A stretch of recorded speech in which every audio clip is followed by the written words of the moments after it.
രാവിലെ ഇറങ്ങിയെന്ന് പറയുമ്പം ഈ ഒരു ഓക്സിജൻ സിലിണ്ടറും ഒക്കെ ആയിട്ട് ഇങ്ങനെ കെട്ടിവെച്ചിട്ടാണ് ഇറങ്ങിയിട്ടുള്ളത്. ജീവൻ നിലനിൽക്കണമെങ്കിൽ ഓക്സിജൻ സിലിണ്ടർ വേണം, ഇല്ലാതെ പറ്റൂല. അപ്പോൾ ആ ഓക്സിജൻ സിലിണ്ടർ ഈ ഒരു ഓട്ടോറിക്ഷയിൽ വെച്ച് കെട്ടിയാണ് എന്നെ കാണാൻ വേണ്ടി വരുന്നത്. ഒരുപാട് സങ്കടത്തോടെയാണ് ഇന്ന് ഈ വീഡിയോ നിങ്ങളുടെ മുമ്പിലേക്ക് എത്തിക്കുന്നത്. സനിയെ കണ്ടുപോകാനുള്ള ഓക്സിജൻ കൂടിയേ ഈ സിലിണ്ടറിലുള്ളൂ. ഈ ഒരു ഓട്ടോയിൽ ഓക്സിജൻ സിലിണ്ടറും വെച്ച് കെട്ടി എന്നെ കാണാൻ വേണ്ടി വന്നിട്ടുള്ള ഒരു കുടുംബമാണ്. നമ്മൾക്ക് പ്രാണവായുവിന് വേണ്ടി ഒരുപാട് ബുദ്ധിമുട്ടുന്ന ഒരു ചേട്ടൻ ഇത് എൻ്റെ വീടിൻ്റെ പരിസരം ഒക്കെ അന്വേഷിച്ച് എന്നെ കാണാൻ വേണ്ടി വന്നതാണ് കേട്ടോ. എപ്പോൾ ഇറങ്ങിയായിരുന്നു വീട്ടിൽ നിന്ന്? രാവിലെ 10 മണിയാക്കിയപ്പോഴത്തേക്ക്. ചേട്ടന് ഇങ്ങോട്ട് ഇറങ്ങി നിൽക്കാൻ പറ്റുമോ? പറ്റത്തില്ല അല്ലേ? ചേട്ടനും ചേച്ചിയും കൂടെ രാവിലെ വീട്ടിൽ നിന്ന് ഇറങ്ങിയാണ് കേട്ടോ. ഞാൻ ഇവിടെയാണ് താമസിക്കുന്നതെന്ന് എങ്ങനെ അറിയായിരുന്നു? പഴയ വ്ളോഗിനകത്തിൽ അതിനകത്ത് തൃക്കുന്നപ്പോഴേ വീടെന്നൊക്കെ അറിഞ്ഞ് അങ്ങനെ വന്നതാണ്. ചേട്ടന് ജീവൻ നിലനിൽക്കണമെങ്കിൽ ഓക്സിജൻ സിലിണ്ടർ വേണം, ഇല്ലാതെ പറ്റൂല.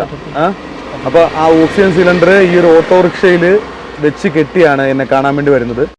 ഞാൻ ആലപ്പുഴയിൽ ഒരു വീഡിയോ ചെയ്യുന്നതിൻ്റെ തിരക്കായിരുന്നു. പെട്ടെന്ന് ഓടി വന്നതാണ് ചേട്ടനെ കാണാൻ വേണ്ടി. ചേട്ടൻ്റെ സാഹചര്യം എന്താണ്? ചേട്ടൻ പറഞ്ഞോളൂ. എനിക്ക് 3 വർഷത്തിന് മുമ്പ് കോവിഡ് വന്നതാണ്. കോവിഡ് വന്ന് ഇത്തിരി സീരിയസ് ആയിട്ട് ഞാൻ ICUലൊക്കെ ആയിരുന്നു. 95 ദിവസത്തോളം ഞാൻ ICU കിടന്നു. അവസാനം ഞാൻ പുറത്തിറങ്ങുമ്പോഴും എൻ്റെ ശ്വാസകോശം ചുരുങ്ങിപ്പോയായിരുന്നു. അപ്പം അതിപ്പം പ്രവർത്തനരഹിതമായിട്ടിരിക്കുക. അത് കാരണം ഞാൻ സ്വന്തമായിട്ട് ശ്വസിക്കത്തില്ല. അപ്പം ഓക്സിജൻ കോൺസെൻട്രേറ്റർ വെച്ചാണ് ഞാനിപ്പോൾ ശ്വസിച്ചുകൊണ്ടിരിക്കുന്നത്. അപ്പോൾ ഞാൻ ചോദിക്കട്ടെ ചേട്ടാ, നമ്മൾ പുറത്തൊക്കെ പോകുന്നതെന്ന് പറയുമ്പം ഈ ഒരു രീതിയിലാണോ? ഈ സിലിണ്ടർ ഞാൻ ഹോസ്പിറ്റലിലാണ് പുറത്ത് പോകുന്നത്. അപ്പം ഇതുപോലെ വെച്ചിട്ടാണ് ഞാൻ പോകുന്നത്. അത് വേറെ വല്ല ഓട്ടോയിൽ പോകാൻ പറ്റത്തില്ല. ഓട്ടോയിലൊക്കെ യാത്ര ചെയ്യുമ്പം ശരീരം ഷേക്ക് ചെയ്ത് പിന്നെ 2-3 ദിവസം കിടപ്പാവും. എന്നെ കാണുക എന്നൊരു ലക്ഷ്യമായിരുന്നു അല്ലേ? കുറേ നാളായിട്ട് ചേട്ടൻ മെസ്സേജ് അയക്കുന്നുണ്ടെന്ന് പറഞ്ഞു. ഇടയ്ക്ക് എപ്പോഴും മെസ്സേജുകളൊക്കെ ശ്രദ്ധിച്ചു. ഇപ്പോഴാണ് ചേട്ടൻ്റെ ആ ഒരു സാഹചര്യം ഞാൻ നേരിട്ട് മനസ്സിലാക്കുന്നതും. നമുക്ക് ഈ ട്രീറ്റ്മെൻറ്റിനായിട്ട് ഇപ്പോൾ എവിടുത്തെ ട്രീറ്റ്മെൻറ്റാണ് ചേട്ടന്? ഇപ്പം വണ്ടാനത്തെ ട്രീറ്റ്മെൻറ്റാണ്. ചേട്ടൻ്റെ പൂർണ്ണമായിട്ടും നമുക്ക് ഈ ഒരു സിലിണ്ടർ മാറ്റാൻ പറ്റുന്ന ഒരു രീതിയിലേക്ക് നമുക്ക് ട്രീറ്റ്മെൻറ്റ് എടുക്കാൻ പറ്റുമോ? പറ്റും, അതിനുവേണ്ടി പറ്റും. അപ്പം അതിന് നല്ല ഹോസ്പിറ്റലിലൊക്കെ നല്ല ട്രീറ്റ്മെൻറ്റ് ചെയ്തെങ്കിലേ പറ്റത്തുള്ളൂ. അതിന് ടെസ്റ്റ് പോകാൻ. ചേട്ടൻ ശരിക്കും എവിടെയാണ് താമസിക്കുന്നത്? എവിടെയാണ് താമസിക്കുന്നത്? ആലപ്പുഴ ജില്ലയിൽ തന്നെ മാവേലിക്കര താലൂക്കിൽ വള്ളികുന്നം വില്ലേജിൽ താമസിക്കുന്നത്. ചേട്ടൻ്റെ ചികിത്സയായിട്ട് ബന്ധപ്പെട്ട് ആരെങ്കിലും ഒക്കെ സഹായിച്ചിട്ട് വല്ലതും ഉണ്ടോ? കുറച്ച് പേരൊക്കെ സഹായിച്ചിട്ടുണ്ട്. പിന്നെ ഇതിനൊരു സഹായിക്കാന്നൊക്കെ പറയുന്നിട്ടുണ്ട്. ഇപ്പം നമുക്ക് ശരിക്കും ട്രീറ്റ്മെന്റ് എടുക്കാനോ എന്താ പറയണ്ടേ, മിക്കവാറും സിലിണ്ടറൊക്കെ നിറയ്ക്കേണ്ടി വരും. ബൈപ്പാപ്പ് വേണം അല്ലേ? ഒക്കെ വലിയ ബുദ്ധിമുട്ടാണ്. ബുദ്ധിമുട്ടോടു കൂടിയാണ് പോകുന്നത്. ഒരു ദിവസത്തേക്ക് തന്നെ ഇത് നിറയ്ക്കണമെങ്കിൽ 350 രൂപ വേണം. അത് കൂടാതെ ഗുളികയ്ക്ക് തന്നെ 1500 രൂപ ഡെയിലി ഗുളികയ്ക്ക് വേണം. 450 രൂപയോളം ഗുളിക തന്നെ ആവും. അത് ഇടയ്ക്കിടയ്ക്കേ കഴിക്കാറുള്ളൂ. സ്ഥിരം കഴിക്കാൻ ടൈറ്റ് കാരണം. ചേട്ടന് ഒരു ഫോട്ടോഗ്രാഫർ ആയിരുന്നു അല്ലേ? ഫോട്ടോഗ്രാഫറായിരുന്നു, സ്റ്റുഡിയോ ഉണ്ടായിരുന്നു. ഇപ്പം നമ്മുടെ ജീവിതം ഇപ്പം എങ്ങനെയാണ് ശരിക്കും മുന്നോട്ട് പോകുന്നത്? ഇപ്പം തൊട്ടടുത്ത് തന്നെ വീടിന് ഓപ്പോസിറ്റ് ചെറിയൊരു പഴയ സാധനങ്ങളൊക്കെ വെച്ച് സ്റ്റുഡിയോ ഡോക്ടർമാർ പറഞ്ഞപ്പം തുടങ്ങി. കാരണം ഈ മറവി കൂടുതലുണ്ട്, അത് മറന്നു പോകാതിരിക്കാനൊക്കെ വേണ്ടി തുടങ്ങാൻ പറഞ്ഞു. അപ്പോൾ അവർ കടയെടുത്തിട്ട് പുറത്ത് തുടങ്ങിയിട്ടുണ്ട്. പക്ഷെ അവിടെ വർക്കൊന്നുമില്ല. കാരണം ഉൾഗ്രാമം അതിൻ്റെ പേര് വർക്കൊന്നുമില്ല. പിന്നെ തായിലേക്ക് അവിടെ തന്നെ തയ്യലും കൂടെ ചെയ്യുന്നുണ്ട്. അപ്പോൾ ആ തയ്യലിൽ നിന്ന് കിട്ടിയ വരുമാനം ചേട്ടാ മുന്നോട്ട് പോകും. ഇനിയിപ്പോൾ ഇത് വീട്ടിൽ പോകാനായിട്ടുള്ള ഒരു ഓക്സിജനേ ഉള്ളൂ ഇതിനകത്തല്ലേ? അതേ ഉള്ളൂ. അപ്പോൾ ഇത് വേണം ചേട്ടന് ഇങ്ങനെ ഇരിക്കണമെങ്കിലൊക്കെ കേട്ടോ. അതുപോലെ ഓട്ടോയിലുള്ള യാത്രയൊക്കെ വലിയ ബുദ്ധിമുട്ടാണ്. അത്രയും കിടന്നുറങ്ങുന്നതും ഈ ഇത് വെച്ചിട്ടാണോ? 24 മണിക്കൂർ ഇത് മെഷീൻ വെച്ചിട്ടാണ് ജീവിക്കേണ്ടത് അല്ലേ? അപ്പം 2-3 കോൺസെൻട്രേറ്റർ വെച്ചിട്ടാണ് 27 മണിക്കൂർ ഇരിക്കുന്നതിൻ്റെ പേരിൽ വെച്ചേക്കുന്നത്. ഡോക്ടർ ഇപ്പം എന്നോട് ആ കാര്യങ്ങളൊക്കെ തുറന്നു പറഞ്ഞു. നമുക്ക് ജീവൻ തിരിച്ച് കിട്ടത്തില്ലെന്നുള്ള ഒരു കാര്യമായിരുന്നു അന്ന് പറഞ്ഞിരുന്നത്. അവർ ചെയ്യാനുള്ളത് മാക്സിമം ചെയ്ത്. പിന്നെ നമ്മൾ ഇനി എന്തോ അദ്ദേഹത്തിന് വേണ്ടുന്നതെന്ന് വെച്ചാലും ചെയ്തു കൊടുക്കാൻ പറഞ്ഞു.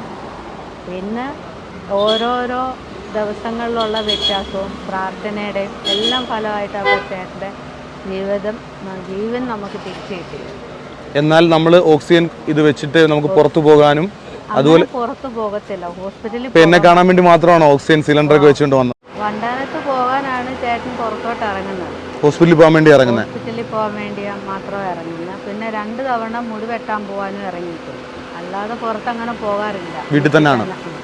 വീട്ടിൽ തന്നെയാണ്. പിന്നെ ഈ ഒരു ഓർമ്മക്കുറവ് വരുമെന്ന് ഡോക്ടർ പറഞ്ഞു. അത് വരാതിരിക്കാൻ വേണ്ടിയിട്ടാണ് സ്റ്റുഡിയോ എങ്ങനെയെങ്കിലും ചെയ്യാൻ പറഞ്ഞു. അന്നേരം നമ്മൾ നേരത്തെ 2 സ്റ്റുഡിയോ നടത്തിക്കൊണ്ടിരുന്നതാണ്. അതിൻ്റെ സാധനങ്ങളെല്ലാം വീട്ടിലിരിപ്പുണ്ടായിരുന്നു. അത് ഓപ്പോസിറ്റ് കട അവർ നമുക്ക് റെൻറ്റിന് തന്നു. അവിടെ എല്ലാം വീട്ടിൽ ചേച്ചിയും ചേട്ടനും മാത്രമേ ഉള്ളൂ, മക്കളൊന്നും ഇല്ലല്ലോ? മക്കളൊന്നുമില്ല. പിന്നെ ഇപ്പോൾ അനിയനും ഭാര്യയും അമ്മയും ഉണ്ട്, കൂടെ ഉണ്ട്, എല്ലാ സഹായത്തിനും. ട്രീറ്റ്മെന്റിനൊക്കെ വലിയ പാടല്ലേ നമുക്ക്? സഹായങ്ങളൊക്കെ നല്ല പാടാണ്. ഞാൻ മറ്റൊരു വീഡിയോയുടെ ഭാഗമായിട്ട് ആലപ്പുഴയിൽ നിൽക്കുമ്പോഴാണ് ചേട്ടന് എന്നെ വിളിക്കുകയുണ്ടായത്. അപ്പം ശരിക്കും പറഞ്ഞാൽ ഒരുപാട് സങ്കടത്തോടെ ഒരുപാട് പ്രതീക്ഷയായിട്ട് എന്നെ കാണാൻ വേണ്ടി വന്നതാണ് കേട്ടോ. എൻ്റെ വീട് ഒന്നും അറിയത്തില്ല, വീഡിയോയിലൂടെ സ്ഥലം പറഞ്ഞു, അതൊക്കെ തപ്പി അന്വേഷിച്ചാണ് ചേച്ചിയും ചേട്ടനും കൂടെ വന്നിട്ടുള്ളത്. അപ്പം ചേട്ടന് ന്യൂമോണിയയും അതുപോലെ കോവിഡും ഒക്കെ വന്നിട്ട് ശരിക്കും പറഞ്ഞാൽ ശ്വാസകോശം ചുരുങ്ങിയിട്ടുള്ള ഒരു അവസ്ഥയിലാണ്. അപ്പോൾ അതിൻ്റെ ട്രീറ്റ്മെൻറ്റിനൊക്കെ ഒരുപാട് ക്യാഷാവും, ഇവരെ കൊണ്ട് താങ്ങാൻ പറ്റുന്ന ഒരു സാഹചര്യമല്ല. അപ്പോൾ ഈ വീഡിയോ കാണുന്ന ഒരുപാട് നല്ല മനസ്സുകളുണ്ട്. എല്ലാവരുടെയും ഒരു ആത്മാർത്ഥമായിട്ടുള്ള സഹായം ഈ ചേട്ടൻ്റെ ചികിത്സയ്ക്ക് വേണ്ടി ഉണ്ടാകണം. എനിക്ക് തോന്നുന്നു ഇവരൊരു 1.5 മണിക്കൂറോളം ഇവിടെ വെയിറ്റ് ചെയ്തു. ഞാനിപ്പോൾ നിൽക്കുന്ന സ്ഥലം എന്ന് പറയുമ്പം വലിയ കുളങ്ങര എന്ന് പറഞ്ഞിട്ടുള്ള സ്ഥലത്താണ്. വീട്ടിലേക്ക് പോകുന്ന ഭാഗത്ത് ഒരു പാലം പൊളിച്ചിട്ട് ജങ്കാർ സർവീസാണ്. അങ്ങോട്ട് വന്നിരുന്നെങ്കിൽ ഇതിലും കൂടുതൽ ബുദ്ധിമുട്ടിയേനെ. അപ്പം ചേട്ടന് ഇതിലുണ്ട്, ഓട്ടോയ്ക്കകത്തുണ്ട്. അപ്പം രാവിലെ ഇറങ്ങിയെന്ന് പറയുമ്പം ഈ ഒരു ഓക്സിജൻ സിലിണ്ടറും ഒക്കെ ആയിട്ട് ഇങ്ങനെ കെട്ടിവെച്ചിട്ടാണ് ഇറങ്ങിയിട്ടുള്ളത്. അപ്പം ചേട്ടൻ്റെ അക്കൗണ്ട് ഡീറ്റെയിൽ ഉണ്ടോ? കൊണ്ടുവന്നിട്ടുണ്ടോ? എനിക്കൊന്ന് തരണം, ഞാനത് വീഡിയോയിൽ കൊടുക്കാം. അപ്പോൾ എല്ലാവരുടെയും, നമ്മുടെ പ്രിയപ്പെട്ട ഒരുപാട് നല്ല മനസ്സുകളുണ്ട് കേട്ടോ. എല്ലാവരുടെയും ഒരു ആത്മാർത്ഥമായിട്ടുള്ള സഹായം ഈ ഒരു കുടുംബത്തിന് വേണ്ടി ഉണ്ടാകണം. അവർ ആ ഒരു പ്രതീക്ഷയോടുകൂടി തന്നെയാണ് കാണാൻ വേണ്ടി വന്നിട്ടുള്ളത് കേട്ടോ. അപ്പോൾ നിങ്ങളുടെ കയ്യിലുള്ള പോലെ തന്നെ ഒരു സഹായം ഈ ഒരു ചേട്ടന് വേണ്ടി, ആ ഒരു പ്രാണവായു എടുക്കാനായിട്ടുള്ള ബുദ്ധിമുട്ടിന് വേണ്ടിയാണ് ചേട്ടൻ, ആ ചികിത്സയ്ക്ക് വേണ്ടിയാണ് എന്നെ കാണാൻ വന്നിട്ടുള്ളത്.